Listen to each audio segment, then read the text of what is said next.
नमस्कार दोस्तों, खेसारी लाल यादव की नई होली की सॉन्ग बुआ के फुआ पे महेंद्र सिंह धोनी, हार्दिक पांड्या, ईशान किशन जैसे पार्टी में काफी मजे से बजाए और डांस किए उस गाने के ऊपर। आपको बता दूं कि महेंद्र सिंह धोनी तो झारखंड के रहने वाले हैं, लेकिन झारखंड में भी भोजपुरी सॉन्ग चलती है, उसे खुद अच्छी तरह से पता है भोजपुरी सॉन्ग के बारे में और अच्छे से समझते भी है। ईशान किशन तो बिहार का ही है, वो तो अच्छे से समझते ही है और खेसारी लाल यादव को ईशान किशन और महेंद्र सिंह धोनी दिल से सपोर्ट कर रहे हैं।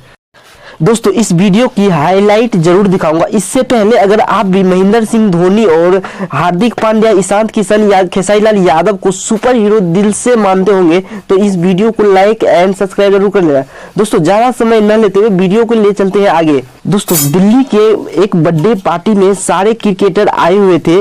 उस पार्टी में बॉलीवुड और पंजाबी सॉन्ग की काफी मांग चल रही थी, डिमांड चल रही थी, लेकिन ईशान किशन और महेंद्र सिंह धोनी ने अपनी इंडस्ट्री के बारे में चर्चा किया और बोला कि हमारे भी इंडस्ट्री की चलना चाहिए गाना। वहां पे खेसारी लाल यादव की जैसे न्यू सॉन्ग आई थी उसे बजा करके काफी मजे से डांस किया ईशान किशन और महेंद्र सिंह धोनी, हार्दिक पांड्या भी शामिल हुए और अपनी इंडस्ट्री के झंडा तो वहां फहराई दिया।